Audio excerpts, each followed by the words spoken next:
বুঝেছে একটা পরীক্ষা হয়ে যাক? একদম একদম। ঠিক আছে, আমি কিছু প্রশ্ন করছি, যে উত্তরটা জানবেন সবাই মিলে বলতে শুরু করবেন না, হাত তুলবেন। যদি উত্তরটা জানা থাকে হাত তুলবেন। ঠিক আছে, ঠিক আছে? আচ্ছা, আমাদের সুন্দরবনকে রক্ষা করার জন্য, আমাদের এই প্রাণের গ্রাম সুন্দরবনটাকে রক্ষা করার জন্য আমাদের কি কি করতে হবে? আমাদের কি করা উচিত? এই গ্রামটাকে রক্ষা করার জন্য কি করা উচিত? বেরান্দা উচিত, বাগের বেরান্দা। ভাই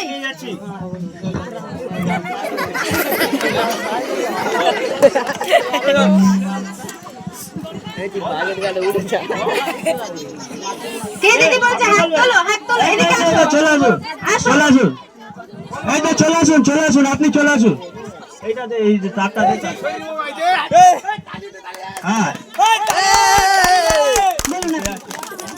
গাছ লাগাতে হবে। গাছ লাগালে আমাদের মানে সব জায়গায় মানে ভালো থাকবে, এমন আবহাওয়া পরিবর্তন হবে না, জলবায়ু পরিবর্তন হবে, তাই আমাদের গাছ লাগাতে হবে। একটু বলার কথা, কি গাছ? ম্যানগ্রোভ গাছ। একদম না, ওটা আমাদের প্রশ্নে আছে। আচ্ছা, এই আপনি দাঁড়ান এখানে, আপনার জন্য পুরস্কার আছে। দিদির জন্য হাত তালি।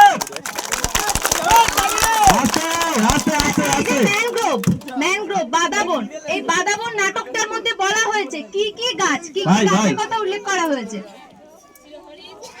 আচ্ছা, আর কেউ আসো, আসো আসো আসো আসো, এই যো, আসো আসো আসো। সুন্দরী, কেওড়া, গয়ান ও ম্যানগ্রোভ। বাহ বাহ বাহ, খুব ভালো। আচ্ছা, এই যে জঙ্গল থেকে পশু, বন্য পশু যে আমাদের বসতিতে চলে আসছে, আমাদের গৃহপালিত পশুদের নিয়ে চলে যাচ্ছে, হাঁস মুরগিদের খেয়ে নিচ্ছে, সেই বন্য পশু যদি আমাদের বসতিতে না আসতে পারে, সেটা আটকাতে গেলে আমাদের কি করতে হবে? বন্য পশু আমাদের বসতিতে যাতে না আসতে পারে, সেটা আটকানোর জন্য আমাদের কি করতে হবে? আসুন, আসুন আসুন।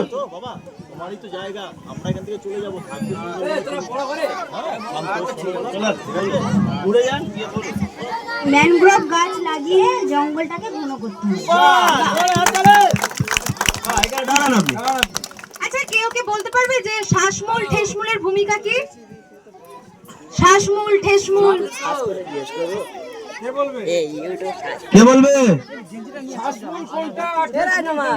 ইউটিউবে দেখতে কি কি গাছের নাম করছে। আসো, চলে আসুন, চলে আসুন, চলো। হলো নদীর বাচ্চাকে ধরে রাখার ক্ষমতা করে, এবং ওই মাছ যেসব গাছগুলো লাগানো হচ্ছে সেইগুলোকে মানে বড় হয়ে ওর বাচ্চাকে ধরে রাখার জন্যই ওই শ্বাসমূল আর গোটামূলটাকে রাখা হয়।